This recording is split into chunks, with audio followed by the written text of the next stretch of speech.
Good morning, children. So we are in lecture number 1 of chapter 12.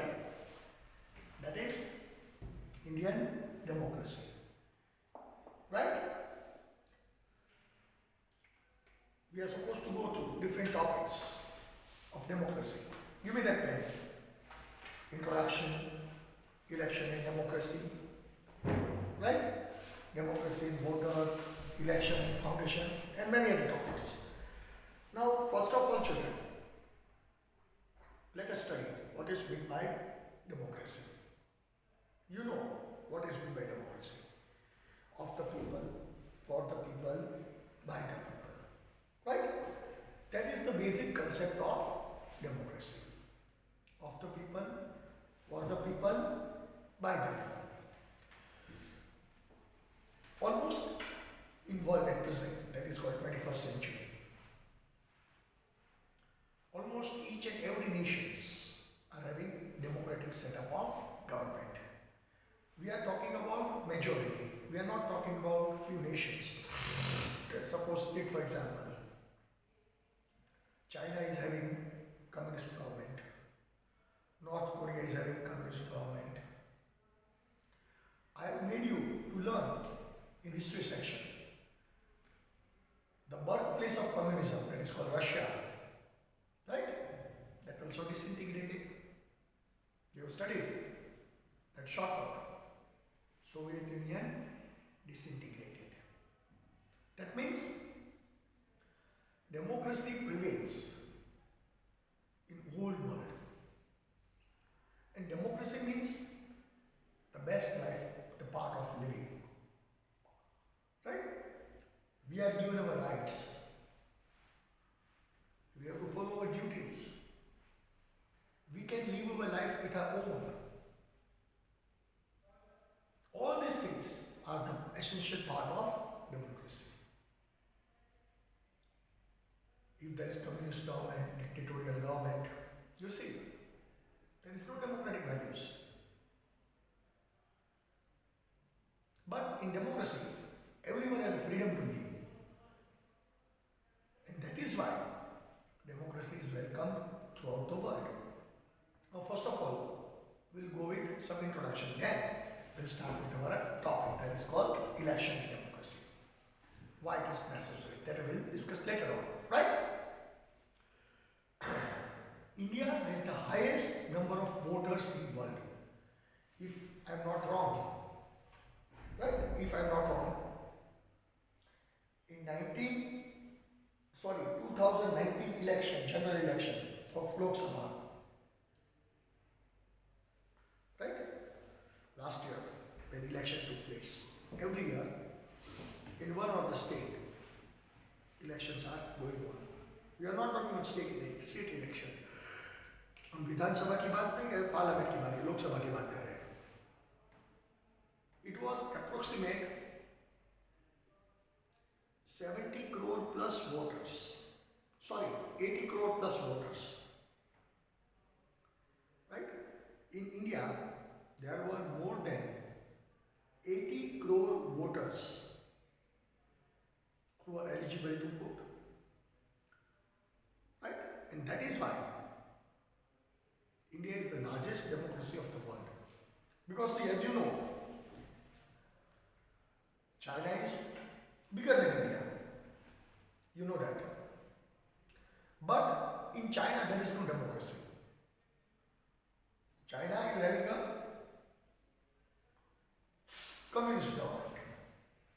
Right? So we cannot talk about democracy. Taking into consideration, population-wise,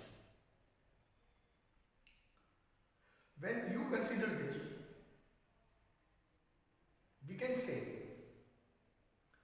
that almost biggest country is India. Why? Bigger than India is a communist nation, that is China, as I told you just now. So who is left after China, India, in terms of population? At present, we are having almost 138 crore population. I am talking about 2020. Right? I I am talking about 2020. And in 2024 election, the number of voters will increase. Take for example, you children. At present you are in 9th standard. So you are not eligible to vote in 2019 election. Am I right? Because in 9th standard, I think your age must be 13, 14 years. Am I right? So, when it will turn to 2024, number of youth people will come to age of 18. And you know what is meant by age of 18? Age of 18 in Constitution is mentioned as age of adult franchise. Right to vote. When you turn 18, you turn into adulthood. At that time, you are free to take your own decisions.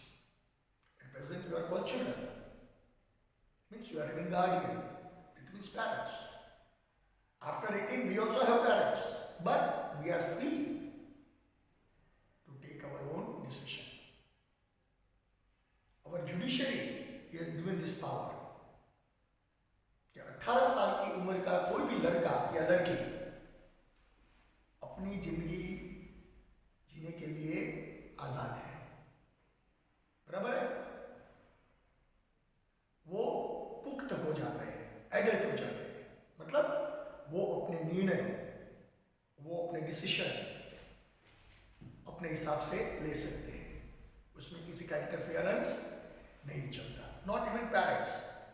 According to law, after 18 years, even parents cannot interfere in our decision. Understood? So, in 2024, when it will be a year of 2024, when Lok Sabha election will come, number of you people will be a first-time voters. और मान सोच लो, आपकी उम्र के कितने लड़के लड़कियां होंगे जो 2024 में पहली बार अपना वोट देने जाने का मौका मिलेगा. You will get a chance to elect your prime minister. We are living in an age of information technology. We know each and everything what is happening around. कौन सही है, कौन गलत है.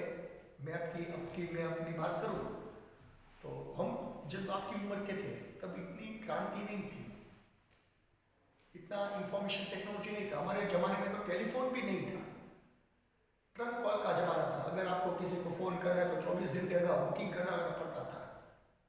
टेलीविज़न का ज़माना था, ब्लैक एंड वाइट का, दूरदर्शन एक ही चैनल आती थी. तो पिछले 15-20 सालों में आप देखो, there is a great revolution in India. अभी हम सिटी में रहते हैं, हमसे ज़्यादा गांव वाले, इंटीरियर वाले एडवांस हो गए हैं. बढ़िया बढ़िया मोबाइल रखते हैं, आपने देखा होगा. उसको भी गांव की झोपड़ी में बैठे बैठे उसको पता है देश में क्या हो रहा है. अगर वो गांव की झोपड़ी में रहते हैं, उधर लाइट नहीं होगी लेकिन मोबाइल होगा. आप सोचोगे चार्ज कहाँ से कर देंगे, वो जुगाड़ कर देते हैं कहीं भी. मैं ऐसे नहीं बोलता कि लाइट बिल्कुल नहीं है, लाइट आती है जाती है. गांव में ऐसा चलता है, 24 घंटे में से 2 घंटे लाइट आती है, 3 घंटे लाइट आती है. ऐसा गांव में होता है. कई कबार तो 3-3, 4-4 दिनों तक लाइट नहीं आती, खास करके मानसून के बाद, बारिश के मौसम में. बराबर. तो ये लोग जुगाड़ कर लेते हैं. अपनी खेती बाड़ी में बैठ बैठ के उसको सब मालूम है. तो ये एक रेवोल्यूशन है. और ये रेवोल्यूशन के ज़माने में we are all aware of our rights and duties. इसीलिए तो बार बार मैं आपके लेक्चर में भी बोलता हूँ, जब कोई स्पीकर में मैंने टॉपिक आपको समझाया है कोई भी, और ऐसा कोई टॉपिक आया है तो कई बार मैंने ऐसे इस साल आपको बताया है कि we are using a word called new India. हम नए भारत में रहते हैं. हम मतलब आप, हम तो पुराने भारत वाले हैं. We are old models, right. लेकिन you are the new model people, the children of modern India.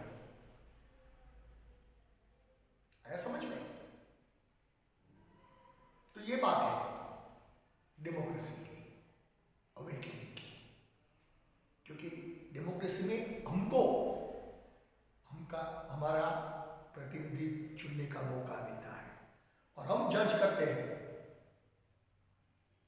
कि हमें किसको वोट देना है, किसको हमारा प्रधान सेवक बनाना है, कौन लोक सेवक बनेगा, सब वॉच करते हैं, because we are living in age of technology. हम किसी की बात में नहीं आते, सब कुछ दिखता है समझ में? Population wise India is the largest democratic country of the world.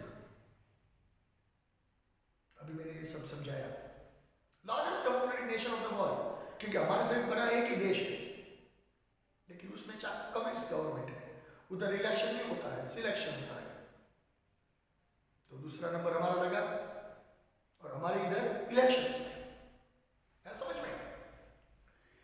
This amazing democracy is more than 7 decades old, not 6.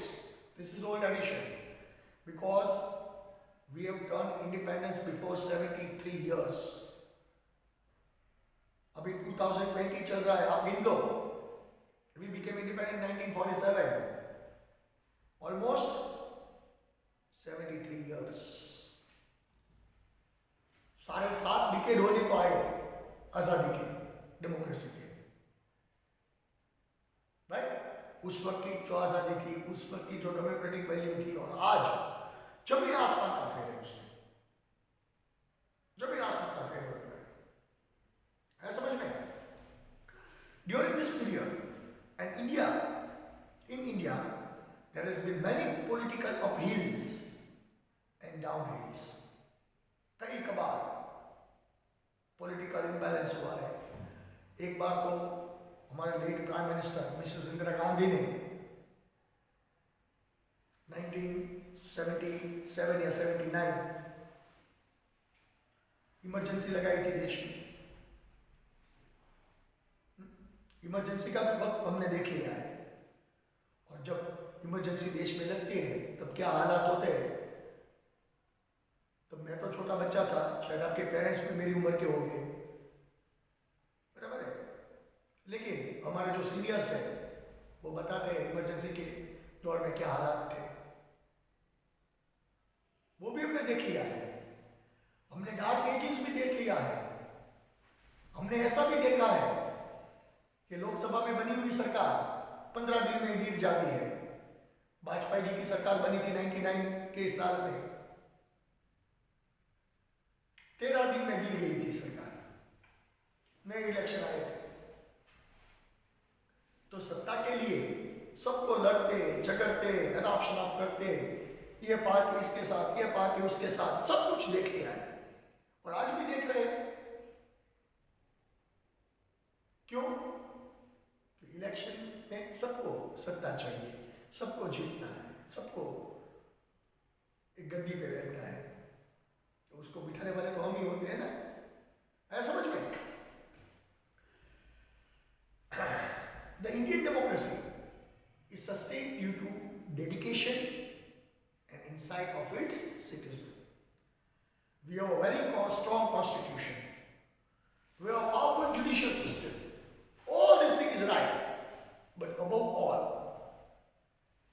we as a citizen are trusting these values. And because of our efforts, our democracy is sustained. 75 साल तक democracy जिंदा रहने का कारण क्या है? हमारी मेहनत है, हमारा भरोसा है, हमारा कॉन्स्टिट्यूशन पे विश्वास है। वरना तो दुनिया में कई ऐसे देश हैं जिसमें डेमोक्रेसी नाम की रह गई है। मान लो, मैं आपको एक एग्जांपल देता हूँ, पाकिस्तान और हम दोनों एक ही दिन के डिफरेंस पे आज़ाद हुए थे। आपको मालूम है, हम 15 अगस्त को आज़ाद हुए थे और वो लोग 14 अगस्त को आज़ाद हुए थे। आज उसकी हालत देख लो और हमारी हालत देखो, आज 2020 में इंडिया दुनिया की नजर में बसा हुआ देश है। लेटेस्ट मैं आपको अपडेट बताता हूं। जब ये मैं लेक्चर शूट कर रहा हूं वो तारीख है 4 दिसंबर। 2 दिन पहले मैंने न्यूज पढ़ी कि India was given a place in UN Security Council. You have studied about Security Council, isn't it? There are 5 permanent members and 10 non-permanent members, rotating. After 30 years, India got a place in UN Security Council. सोचो, तो ये India का दबदबा है? आज ये corona महामारी में हमारे प्राइम मिनिस्टर ने इतने बड़े देश में जो हैंडल किया, दुनिया उसकी वाह वाह कर रही है। आप पढ़ते होंगे अखबार, न्यूज़ देखते होंगे, यूरोप और अमेरिका में कोरोना का दूसरा दौर चला है, नए कोरोना के वायरस मिले और ब्रिटेन में तो हाहाकार मच गया है। कल मैं न्यूज़ देख रहा था कि शूटिंग के बाद तो Britain has officially declared lockdown up to 15th of February. Official lockdown. Yesterday, on 2nd December, Britain recorded 60,000 deaths. 60,000 new patients of corona, new strains of corona. And it reported 1,500 deaths in a single day. तो इससे तो हम बढ़िया है, क्योंकि उसकी वो country जितने हम एडवांस नहीं है, हमारे पास इसे इतने संसाधन भी नहीं है, हमारे पास इतनी मेडिकल सुविधा भी नहीं है। और सबसे बड़ी बात मैं आपको बता देता हूँ, ब्रिटेन का पॉपुलेशन है ना, वो हमारे गुजरात से भी कम है। हमारे गुजरात का पॉपुलेशन 6.5 करोड़ के ज़्यादा है, ब्रिटेन का पॉपुलेशन इतना नहीं है, तो भी इसमें इतना हाहाकार मचा है। और हमारे इतने हिंदुस्तान में देख लो, आज हिंदुस्तान की आबादी 138 करोड़ है, फिर भी हमने कोरोना पे काबू पाया है। It is not a small achievement. और हमारे जो प्रधान सेवक हैं, हमारे जो इलेक्टेड मेंबर्स, गर्व होता है हमको एज ए इंडियन कि थोड़े दिन पहले यूएस के लीडिंग मैगजीन ने सर्वे किया था, आपने पढ़ा होगा शायद, यूएस ने सर्वे किया था और उसमें सबसे ज्यादा वोट्स हमारे प्रधानमंत्री श्री नरेंद्र मोदी जी को मिले थे। That means he was the most favoured leader of the world, not of India. और आप इंडिया को देखते हो पिछले 5-10 साल में कितना चेंजेस हुआ है। इसलिए तो मैं बार बार बताता हूं ना, नया Hindustan. See children, I am not supporting anyone or not I am opposing anyone, but जो हम देखते हैं हम बताते हैं, क्योंकि ये मैं बहुत पढ़ चुका हूँ, बहुत देख चुका हूँ। आज भी वो पढ़ता रहता हूँ, नई नई चीज़ें ढूंढता रहता हूँ, आपके साथ कोई ऐसा मौका मिलता है तो शेयर करता हूँ। Understood? We have seen this phase of democracy, and basically before this,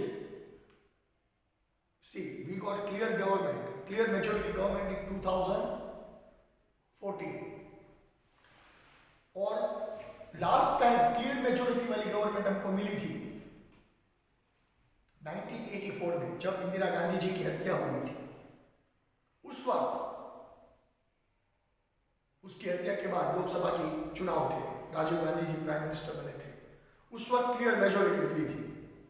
उसके बाद after his death and after the election of 1989, Hindustan में किसी पार्टी को क्लियर मेजोरिटी नहीं मिली। 1989 से ये बात चल रही थी 2014 तक, 25 साल 30 साल तक खिचड़ी सरकार, 4-5 पक्ष अपनी अपनी सरकार बनाते हैं, सब अपने फायदे के लिए लड़ते हैं। देश का वो भी जो भी हो देखा जाएगा, और पूरे हिंदुस्तान को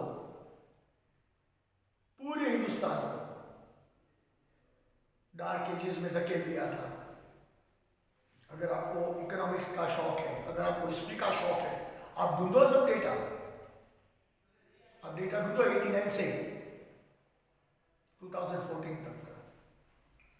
हाँ, 91 में न्यू इंडस्ट्रियल पॉलिसी आई थी, रिफॉर्मेशन आए थे, मतलब छोटी मोटी घटनाएं हुई थी, लेकिन we have seen the dreadful decade from 91 to 2001। वो जो दशक था, 10-10 दिन की सरकार, 15-15 दिन की सरकार, उस वक्त को हम ऐसे इलेक्शन क्या बोलते हैं बेटा? इलेक्शन इजी बात नहीं है। इतने बड़े देश में इलेक्शन करवाना कितना खर्च होता है, कितना खर्च होता है, और वो सब खर्च कौन करते हैं? गवर्नमेंट नहीं करती। भूल जाओ, अगर आप ऐसा सोचते हो कि ये पैसा गवर्नमेंट लगाती है, तो बेटा गवर्नमेंट 1 रुपये का भी खर्च नहीं करती है। सुन लो, ये सारा खर्चा हमारी जेब में से जाता है। हम जो टैक्स पे करते हैं, हम जो गवर्नमेंट को देते हैं, उसमें से ये सारा खर्चा होता है। That means election is not a healthy thing. Bar bar election होना, और ये इतने बड़े देश में ये कोई नानी छोटी मोटी बात नहीं है, बहुत खर्चा होता है, और लोगों को इतनी सुविधाएं भी होती है। फिर भी हमने कई अप्स एंड डाउन्स देख लिए, कई अप्स एंड डाउन्स देख लिए। आज वो मकाम पे ठहरे हैं जहां एक स्टेबल भारत दिखता है। अगर ये बात सही हुई, अगर मैं गलत नहीं हुआ, तो world economist are predicting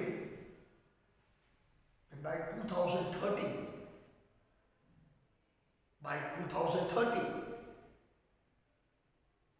India will be 5th largest economy of the world, 5th largest, and you will be the part of that economy. सोचो कितनी अपॉर्चुनिटी होगी, कितने दायरे होंगे। There will be almost substantial reduction in poverty, employment generate होगी। और एक बात मैं आपको बता देता हूं, आज पूरी दुनिया चाइना से खफा है। आप पढ़ते होंगे, राइट?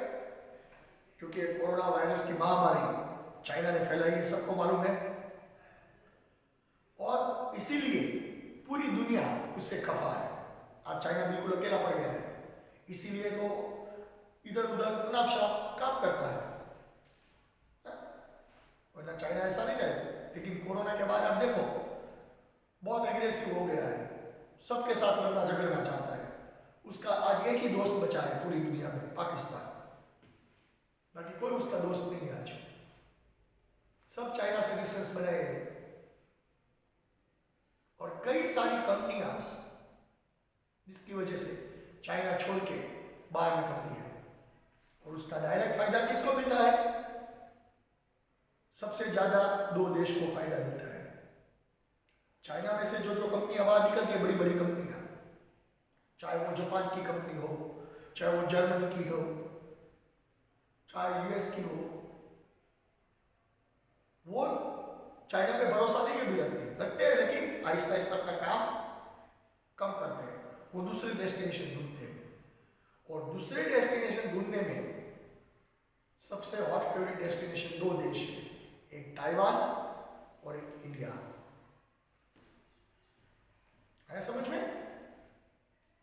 एप्पल कितनी बड़ी जायंट कंपनी यूएस की, उसका मैक्सिमम मैन्युफैक्चरिंग चाइना में होता है।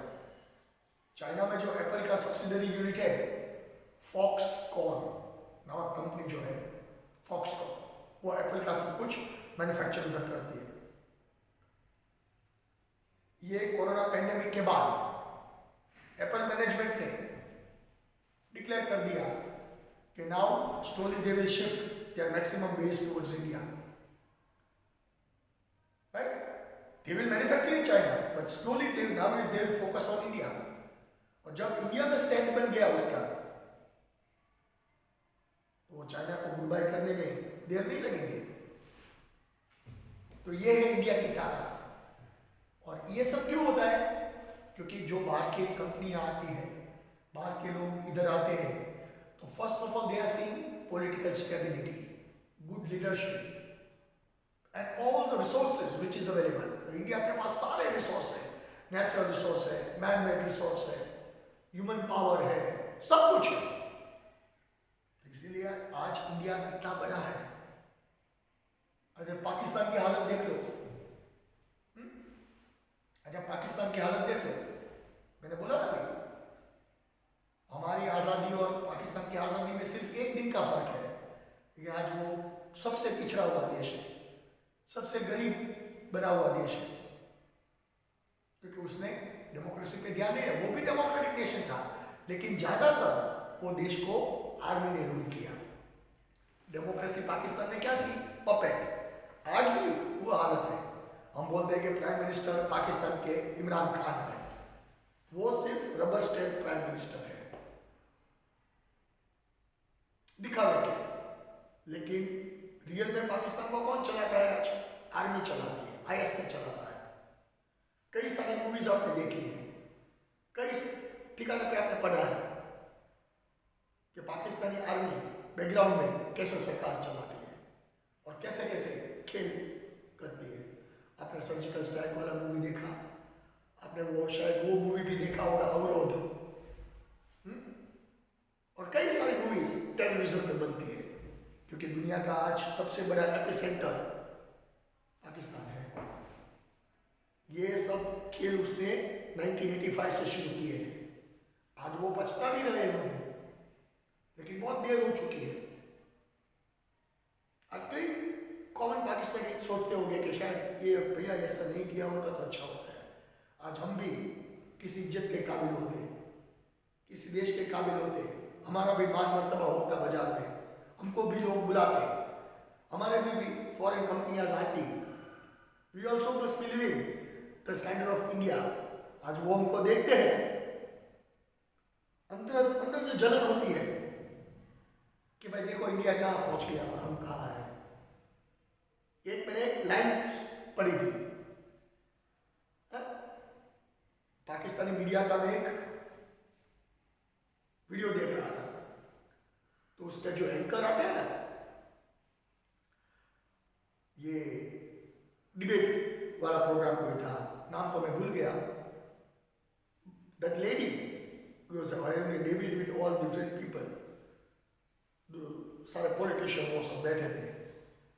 तो ये लेडी ने जो एंकर थी, उसने बहुत बढ़िया सवाल किया था कि भाई हिंदुस्तान मतलब इंडिया सुंदर पिचाई और सत्या नडाल जैसे टेक्नोक्रेट्स पैदा करता है। आपको मालूम है सुंदर पिचाई कौन है? आपको यह भी मालूम है सत्या नडाल कौन है? They are leading the two giant most companies of the world, Google और Microsoft, right? Google और Microsoft किसी से अनजान नहीं है। They are the chief people of these companies. Hindustan Satya Nadal और सुंदर पिचाई जैसे टेक्नोक्रेट्स पैदा करता है। हम क्या पैदा करते हैं? आतंकवादी। ये लाइव डिबेट में मैंने देखा। हम क्या पैदा करते हैं? सिर्फ आतंकवाद।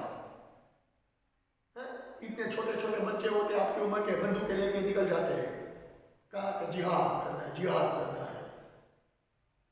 क्या भैया जिहाद? खाने के लाले पड़ते हैं, 2 टाइम की रोटी मिलती नहीं और जिहाद की बात करते हो।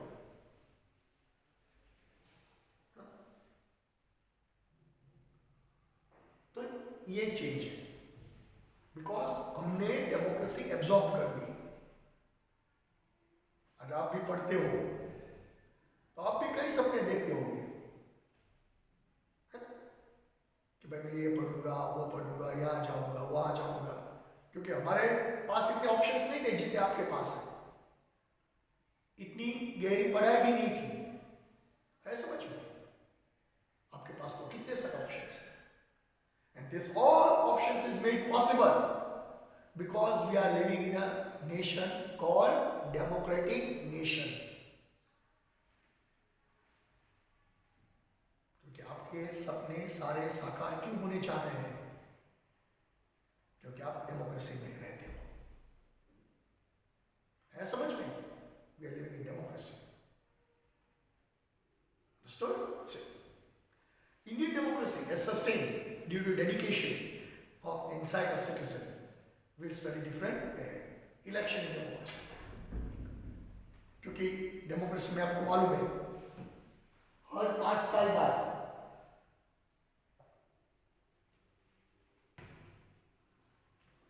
वोटर को उसका रिप्रेजेंटेटिव चुनने का मौका मिलता है। मतलब हर 5 साल बाद इलेक्शन आता है। क्योंकि डेमोक्रेसी में सिलेक्शन नहीं होता है, कम्युनिज्म में सिलेक्शन होता है। पार्टी के जो चीफ होते हैं, पार्टी अपने आप को चीफ डिसाइड करती है और उसको बिठा देती है। जैसे चाइना के प्रीमियर है Xi Jinping, he is not a elected person, he is a selected person. अगर वो इलेक्शन में जाता है तो उसको 500 मत वोट भी नहीं मिलते। इतनी प्रजा त्रस्त हो गई है उधर से। लेकिन कम्युनिज्म में सिलेक्शन होता है, इलेक्शन नहीं होता है। तो election is a barometer of democracy. हर 5 साल हम सरकार को वॉच करते हैं कि जिसको हमने वोट दिया वो हमारे भले के लिए काम करते हैं कि बुरे के लिए। वो अपना निजी स्वार्थ निकालते हैं या हमारा भला करते हैं। और ऐसा है, आपको मालूम है, कितना भी बाहुबली लीडर क्यों ना हो, कितना भी पावरफुल लीडर क्यों ना हो, हमारी इजाजत के बिना, वोटर्स की इजाजत के बिना वो पार्लियामेंट में नहीं जा सकते। क्योंकि उसको पार्लियामेंट में भेजने वाले हम होते हैं। आया समझ में? We have that right. Our constitution has given that right to us कि भैया चलो हर 5 साल में आप अपने नेता चुनो, आप अपने कैंडिडेट को पार्लियामेंट में भेजो, आप अपने कैंडिडेट को पहचानो कि आपके लिए कौन भला है कौन बुरा है, कौन आपका है कौन पराया है। किसी भी सरकार आती है, मान लो एक सरकार है खूब जुल्म सितम करती है, लोग सब देखते हैं क्योंकि लोगों को मालूम है वो जितना भी कर ले वो परमानेंट है नहीं। वाजपेयी जी का एक वीडियो मैंने देखा था पार्लियामेंट में, जब 13 दिन में सरकार गिर गई थी। बहुत बढ़िया सा वीडियो था, पार्लियामेंट की स्पीच थी। Vajpayee was a great orator. Opposite party भी उसको सुनती थी शांति से, इतने बड़े ऑरेटर थे। वाजपेयी जी जैसा कोई ऑरेटर आज तक नहीं देखा हमने। मैं तो कई उसके स्पीचेस सुनता रहता हूँ।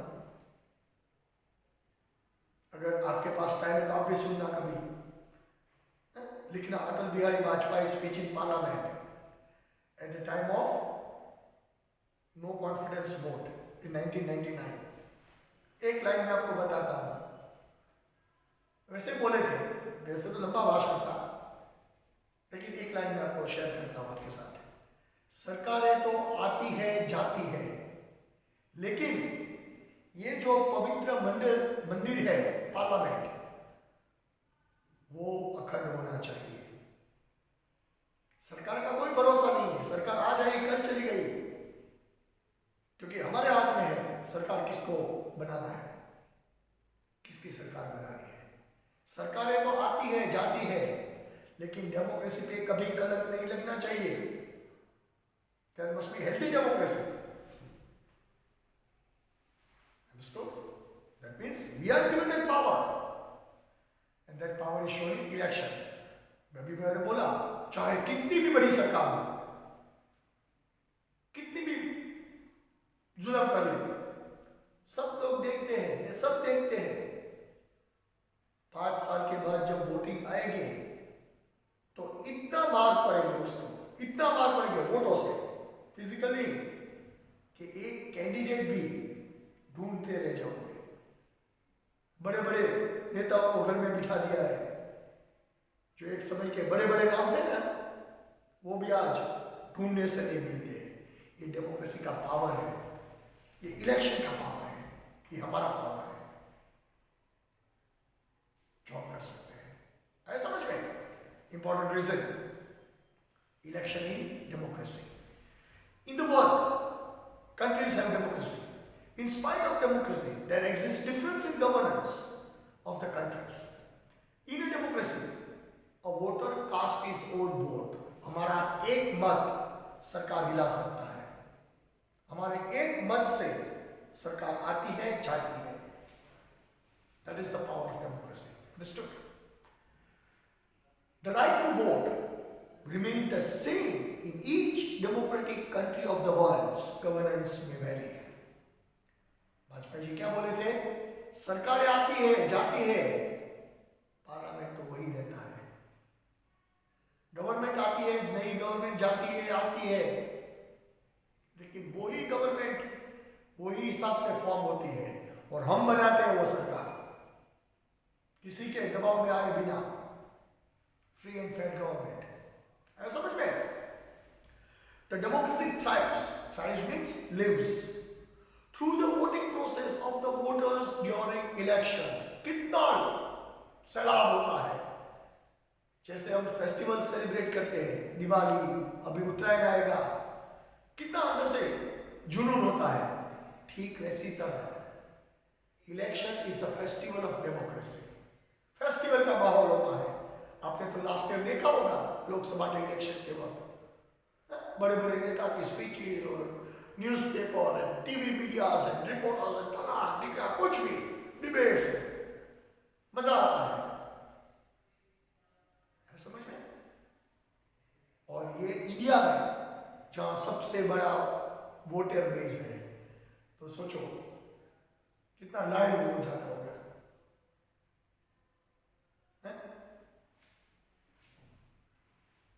Our country has a parliamentary system of democracy.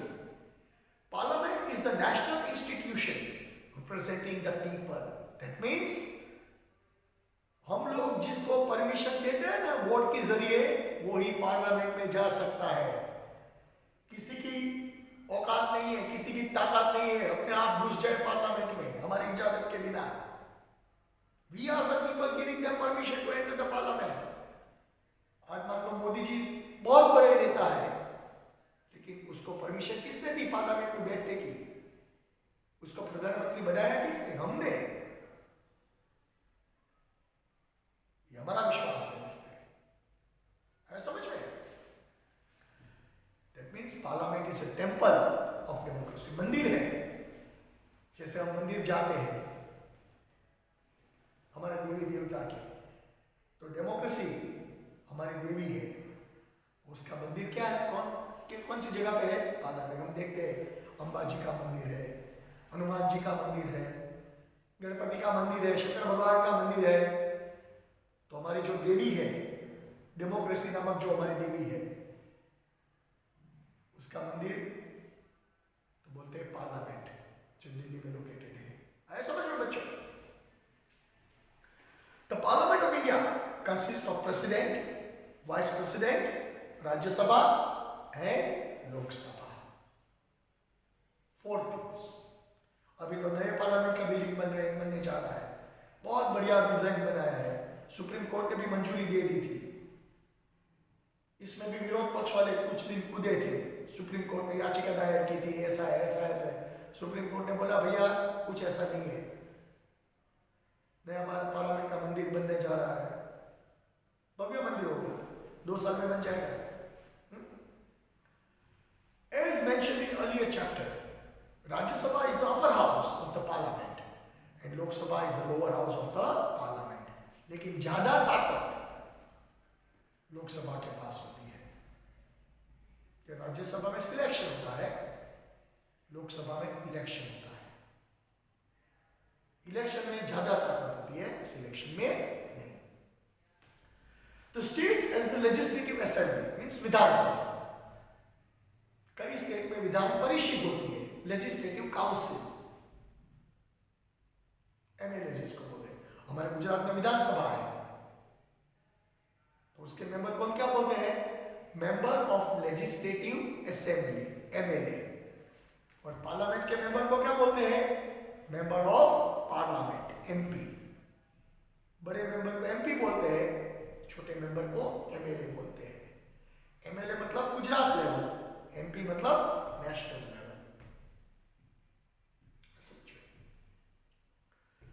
The state has the legislative assembly. Some state have legislative council also. A voter is at the center, forming Rajya Sabha, Lok Sabha, legislative assembly और legislative council. क्योंकि parliament में, विधानसभा में से जो लोग जीत के जाते हैं उसी गिनती के हिसाब से राज्यसभा की सीटें होती है। मान लो कि गुजरात की 10 सीट है तो गुजरात की जो सरकार होती है उसमें गिने जाते हैं कितने रूलिंग मेंबर्स है, कितने ऑपोज, उसके हिसाब से सीट बनती है और ऐसे मेंबर्स इलेक्ट होकर राज्यसभा में जाते हैं। मतलब it is one type of indirect election, जिसको हम सिलेक्शन बोलते हैं। लेकिन लेजिस्लेटिव काउंसिल होती है, लेजिस्लेटिव असेंबली होती है और पार्लियामेंट होती है, जो भी होता है वहां सब जगह वोटर का पहरा लगा है। मतलब वोटर की इजाजत के बिना ये लोग अंदर एंटर नहीं हो सकते। That is the power of democracy. है समझ में बच्चों? The voter is at the centre of forming राज्य सभा, लोक सभा एंड लेजिस्लेटिव असेंबली और council. In our country, all the governing bodies are elected through voting. Thus, democracy is realized by election. कौन पॉपुलर है, किसको बिठाना है, किसको घर भेजना है, वो सब हम डिसीजन लेते हैं। मैंने भी बोला ना, कई सारे बड़े बड़े नेता को घर पे बिठा दिया है हम सब वॉच करते हैं और 5 साल के बाद उसका जवाब इतना तगड़ा देते हैं कोई भी नेता नहीं टिक सकता। That is the power of democracy. So we are having a first cheer, democracy is realised by election, election in democracy, right? Now, democracy and voter, because I am shooting my own lecture, so I am supposed to see times also, right? तो ये बात हुई हमारे election of democracy. बराबर है बेटो? ये 2 topic है, हम दूसरे लेक्चर में लेंगे। पक्का आपको समझ में आ गया? Any doubt? Okay. Now it is your time to take your homework. Come on.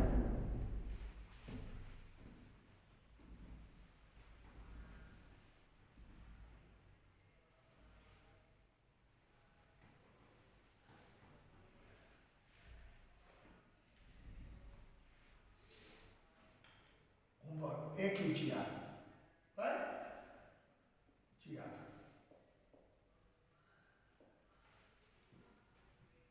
Democracy is realized by